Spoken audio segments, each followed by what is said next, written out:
Hai kamu, selamat datang ke podcast saya yang bertajuk Pena yang Bersarang.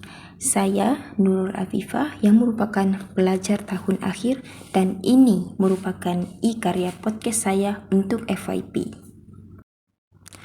Dalam podcast ini, saya akan menemani anda dengan 10 episod. Nampak macam sikit je kan 10 episod. Tapi dalam 10 episod ni kita akan membahaskan mengenai puisi-puisi.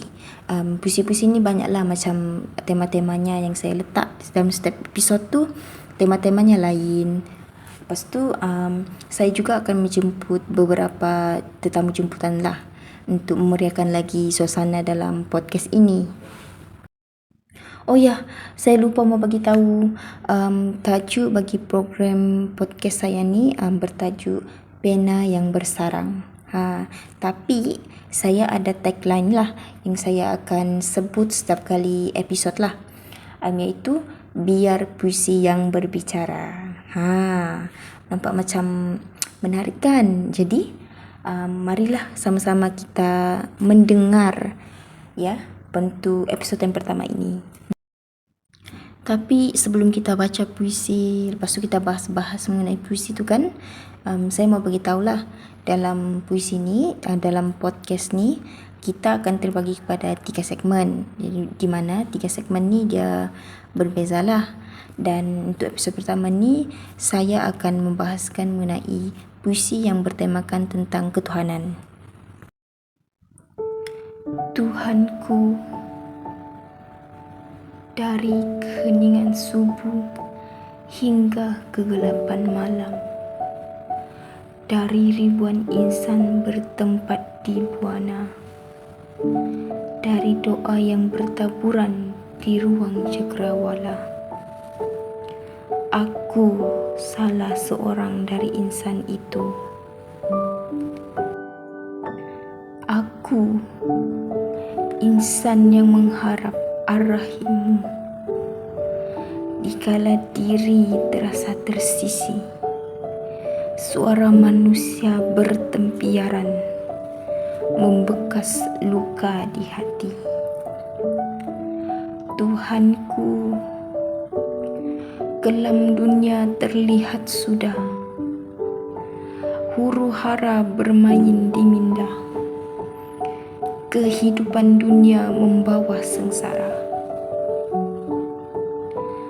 Aku masih mencoba berdiri, menerima qada dan qadarmu, menyusun doa kerana percaya nama teragung As-Sami'mu. Tuhanku, entah berapa maaf yang keberapa kali ku mohon padamu, entah janji yang ke1000 kali ku ucapkan di bibirku, di dalam sujudku, di dalam doaku. Tuhanku, aku insan yang lemah tanpa al-Qawimu, namun ku percaya yang Engkau tidak akan meninggalkanku. Baiklah, itu puisi yang pertama yang bertajuk Engkau yang Satu. Bagaimana anda yang mendengarnya? Adakah anda tersentuh dengan puisi-puisi yang saya bacakan tadi? Puisi ini membawa maksud tentang seorang hamba yang mencuba untuk mendekatkan diri kepada Tuhannya walaupun ada dugaan yang dia sendiri hadapi. Macam kita lah sebagai manusia kan, apalagi yang beragama Islam, yang kita sehari-hari pun setiap daripada kita kecil sehinggalah kita besar mesti ada dugaan yang kita hadapi yang mungkin orang tak tahu, kita je tahu. Seterusnya saya akan terangkan maksud setiap rangkap. Baiklah, rangkap pertama ni dia bermaksud tentang ibaratkan kita sebagai manusia ni, kita mengharapkan sangat-sangat untuk Tuhan tu mendengar doa kita, di mana dalam banyak-banyak manusia yang berdoa, doa yang sampai ke langit, kita harapkan doa itu sampailah untuk dimakbulkan oleh Allah. Itulah dalam rangka pertama ni dia ada menyebut dari keheningan subuh hingga kegelapan malam. Maksudnya di sini kita doa tidak putus-putus dengan harapan Allah dengar doa tu dan makbulkan. Bagi rangkap kedua ni pula, kita walaupun sebagai manusia ni tentulah kita banyak khilaf, banyak salah. Namun walaupun kita banyak silap tu, kita masih lagi mengharap pengampunan Allah, kasih sayang Allah, kan? Itulah dalam rangkap ni dia ada menyebutkan Ar-Rahim. Ar-Rahim dalam 99 nama Tuhan, nama Allah, dia bermaksud penyayang. Jadi dalam rangkap kedua juga dia ada bagi tahu, dikala diri terasa tersisih, suara manusia bertempiaran membekas luka di hati. Maksudnya Ar-Rahim ni kan penyayang. Jadi apabila kita ingat nama Allah tu penyayang, walaupun banyak manusia yang berkata buruk di belakang kita, mengolok-olok kita, namun kita masih ingat Tuhan tu Maha Penyayang. Dia tidak akan tinggalkan kita. Bagi rangkap ketiga ni pula, ibaratkan kehidupan dunia ni membawa sengsara kepada manusia, membawa huru-hara. Maksudnya dengan fitnah akhir zaman, dengan kemewahan yang orang manusia sekarang makin gila untuk kejar harta lah, dunia lah, untuk dapat nombor 1 lah. Jadi maksudnya ini adalah tanda-tanda yang dunia ni semakin rosak, semakin mendekati kepada alam kiamat. Bagi rangkap ketiga ni pula, walaupun kita sebagai manusia ni ada cubaan dan dugaan dalam hidup, namun kita masih perlu menerima qada dan qadar daripada Allah, dan kita perlu sentiasa berdoa sebab kita percaya nama As-Sami yang bermaksud apa? Mendengar. Dan itulah kita perlu sentiasa yakin bahawa Allah tu dia sentiasa mendengar doa hamba-hambanya. Bagi rangkap ke-5 pula, di sini tentulah lepas kita buat silap, kita mesti ada doa minta maaf. Lepas tu kita akan berjanji tidak akan ulangi silap yang sama, kan, kita sebagai manusia. Namun kita terjatuh kepada dosa yang sama, perbuatan buruk yang sama. Namun kita jangan give up. Kita perlu sentiasa mengejar rahmat Tuhan, keampunan Tuhan. Sebab itulah dalam rangkap kelima ni dia ada cakap, di dalam sujudku, di dalam doaku. Maksudnya dalam sujud kita tu, dalam doa kita tu, kita minta betul-betul minta maaf dengan Allah dengan semua kesalahan yang kita buat. Lepas tu rangkap yang terakhir ni, di sinilah kita sebagai manusia ni mesti lemah tanpa bantuan daripada Allah. Namun walaupun kita tahu kita lemah, kita tahu kita ada Allah yang maha kuat. Jadi tidak perlulah kita risau yang Allah tu akan tinggalkan kita. Okay, begitulah bagi maksud setiap rangkap untuk puisi yang pertama ni lah. Okay. Baiklah, kita akan berehat seketika dan kita akan sambung kepada segmen yang kedua. Jumpa selepas ini.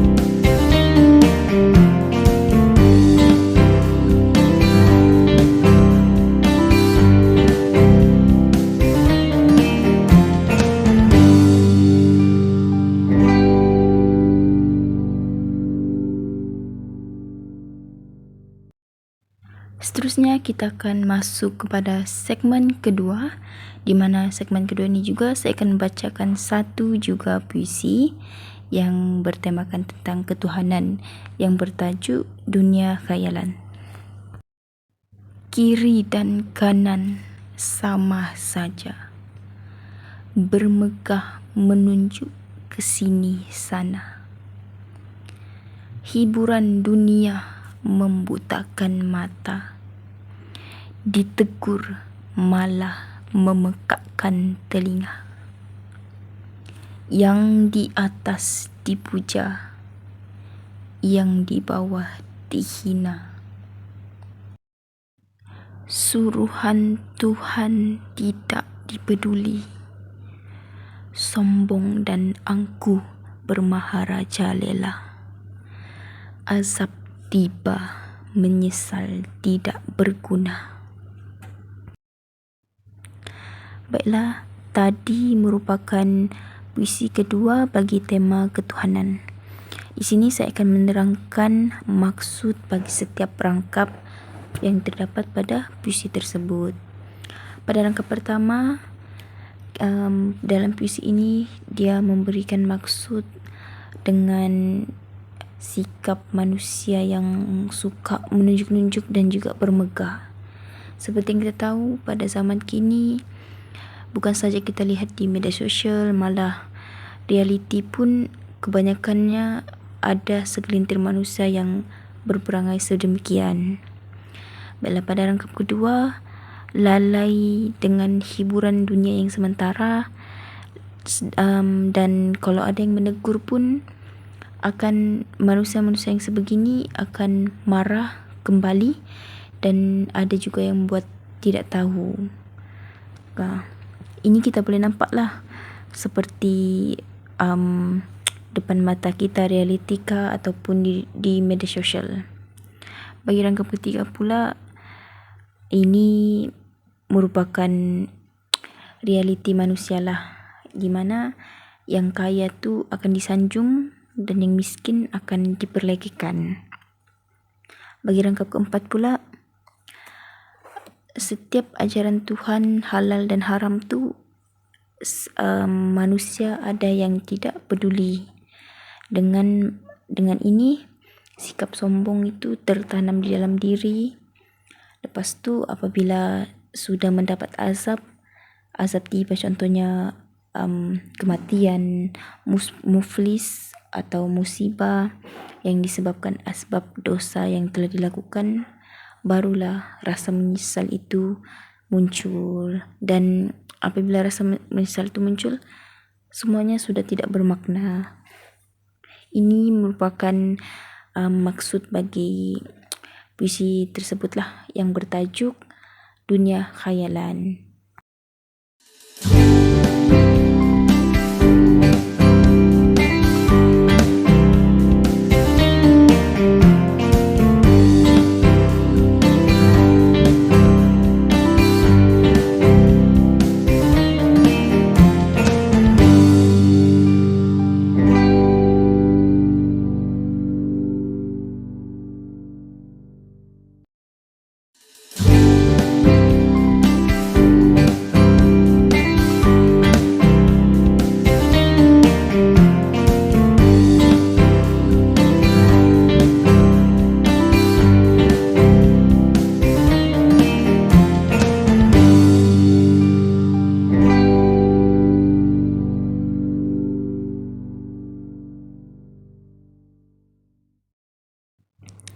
Baiklah, nampaknya kita telah pun berada pada segmen yang terakhir, iaitu segmen yang ketiga.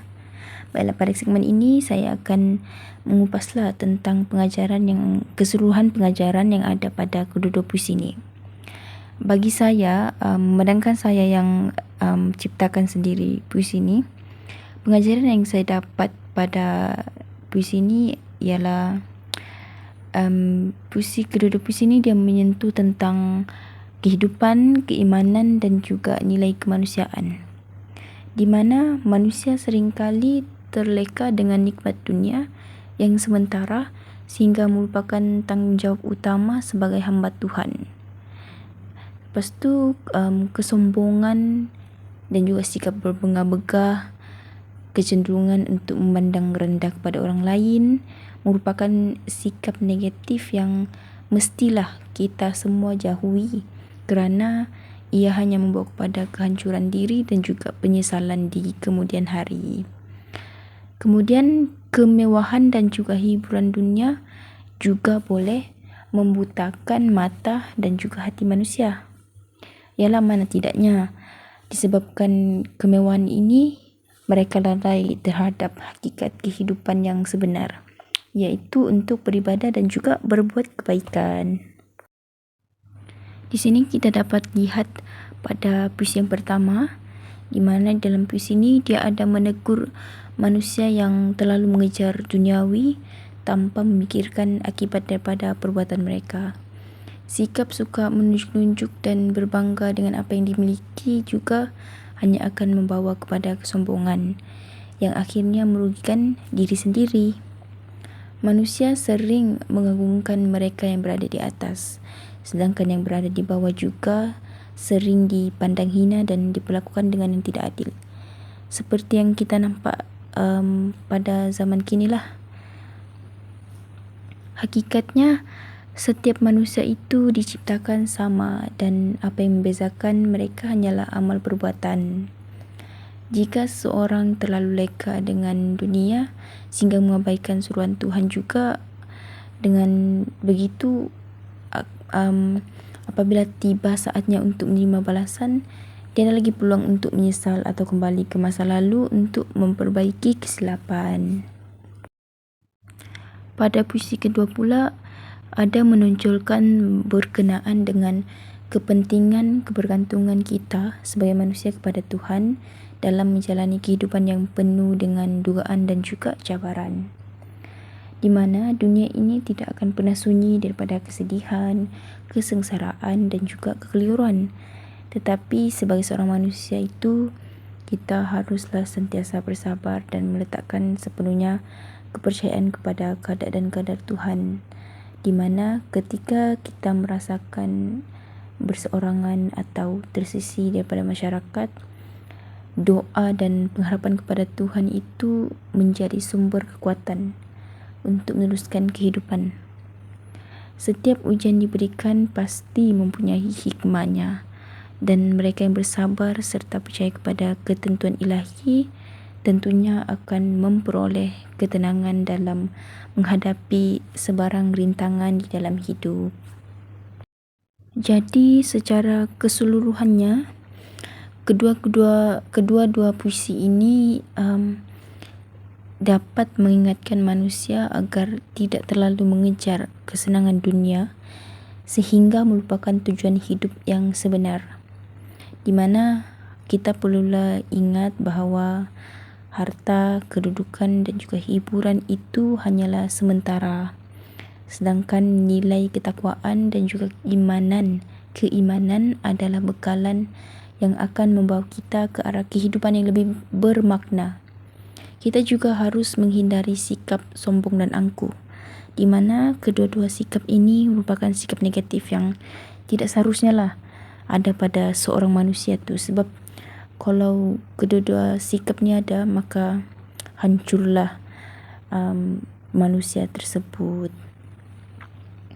Sebaliknya, bagi melawan sikap tu, kita perlulah mengamalkan sikap yang rendah hati, bersyukur dan juga saling menghormati sesama manusia lah. Kemudian dalam menghadapi ujian hidup juga, kita perlu sentiasa berdoa dan bergantung kepada Tuhan, kerana hanya dengan keimanan yang teguh sahaja kita dapat menemukan ketenangan sejati. Contohnya apabila kita mencuba untuk mendekatkan diri kepada Tuhan. Kesedaran ini juga bukan sahaja membantu kita menjalani kehidupan yang lebih baik, tetapi juga memastikan bahawa kita tidak akan menyesal di akhirat kelak.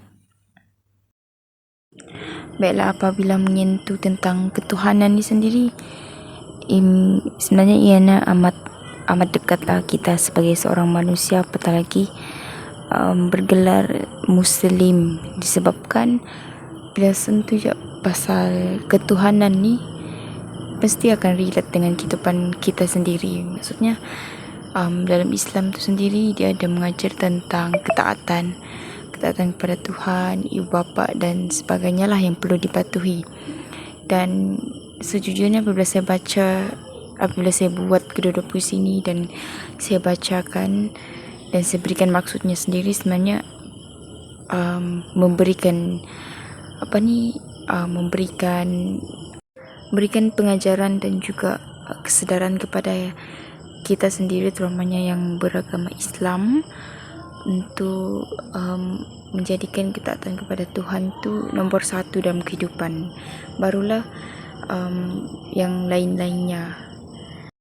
Dan kita pun sebagai seorang Muslim pun iman kita tentu naik turun dan pastinya kita tidak tentu dalam ketaatan dan kita tentulah banyak memasang niat untuk menjadi manusia yang lebih baik. Jadi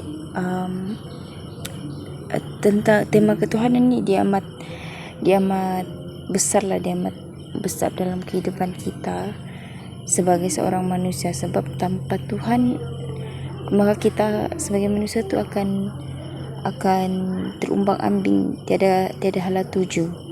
Jadi itulah pentingnya ketaatan kepada Tuhan dan juga mentaati segala perintahnya.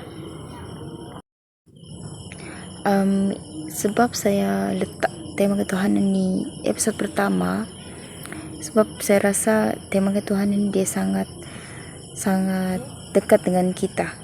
Dia sangat menyentuh hati lah apabila kita dengar dan juga kita baca pasal ketuhanan ni. Sebab hanya kita sendiri yang tahu dan juga Tuhan yang tahu kita ni macam mana orangnya. Mungkin depan orang kita baik, kita nampak baik lah, tapi hanya Allah yang tahu kita ni sebenarnya jenis yang macam mana, taat ke tidak. Sebenarnya kita banyak pengalaman kan untuk taat kepada Allah, mentaati segala suruhannya. Contohnya seperti menjaga solat tu tidaklah mudah. Ya, menjaga solat 5 waktu, membuang segala rasa malas dalam diri untuk taat solat 5 waktu, baca Al-Quran, taat kepada ibu bapa tu tidaklah sesenang seperti yang dicakapkan. Tapi tentulah kita ini sentiasa mencuba untuk taat walaupun ianya sukar, dengan bantuan segala doa dan juga ikhtiar yang kita boleh lakukan lah, seperti mendekatkan diri dengan orang-orang yang baik, orang-orang yang soleh, supaya kita pun terdidik menjadi yang lebih baik. Sebab apabila kita kawan tu sendiri pun mempengaruhi diri kita kan. Nabi pun cakap, siapa teman kamu, begitulah kamu. Kalau teman kamu baik, maka kamu pun baik. Kalau teman kamu mau kepada yang tidak baik, maka kamu pun sebegitulah. Jadi carilah teman yang baik untuk kita menjadi yang lebih baik. Dan sebenarnya kisah-kisah tentang mendekatkan diri kepada Tuhan ni banyaklah kita baca dekat medsos kah, dekat media sosial, ataupun berlaku dekat sekeliling kita. Macam saya pernah baca tentang satu artikel ni. Dia bilang tentang seorang bagaimana perjuangan perempuan ni, dia mencari Tuhan. Dia ni asalnya bukan Islam, dia asalnya bukan Islam, tapi sepanjang dia bukan Islam tu dia macam keliru, dia macam terombang-ambing, dia macam mencari mana Tuhan sebenarnya. Sebab kan dalam agama mereka menyembah patung, tapi saya tak pastilah dorang agama yang mana satu, saya pun lupa sudah. Tapi ialah mereka menyembah patung. Tapi dia pun berfikir, lama-lama dia berfikir, sedangkan patung tu pun manusia yang buat, apa lagi tu Tuhan tu manusia yang buat juga kah? Jadi dia pun berfikir, dan disitulah dia mula mencari tahu tentang Islam. Dia cuba selidik tentang Islam, dan akhirnya dia pun mendapat hidayah dan juga taufik Allah untuk memeluk Islam itu sendiri. Jadi di sini kita boleh belajarlah bahawa kalau kita mahukan hidayah Allah tu, kita sepatutnya mencari. Memanglah hidayah Allah tu dia sentiasa datang kepada kita, tapi kita pun perlu mencari kebenaran dan juga di mana Tuhan itu berada. Tentunya Tuhan itu ada di hati kita, ada di mana-mana, walaupun di mana kita berada. Namun kita perlulah sentiasa mencari kebenaran, mencari hidayah dan taufik. Walaupun hidayah itu datang kepada kita, namun kita perlulah sentiasa mencari hidayah itu. Tidaklah kita mempersia-siakan hidayah yang telah disampaikan kepada kita lah. Macam pula kita ni ustazah ya, tapi tidak ya. Itulah sebabnya saya letak ketuhanan ni nombor 1. Sebab perbincangan ni dia sangat dekat dengan kita kan. Saya ulang balik apa yang saya cakap tadi. Dan itulah saya mau cakap, diharapkan apa yang saya cuba sampaikan ni sampai kepada para pendengar, dan juga saya sendiri dan para pendengar pun dapat mendapat iktibar dan juga pengajaran untuk kita untuk dijadikan teladan.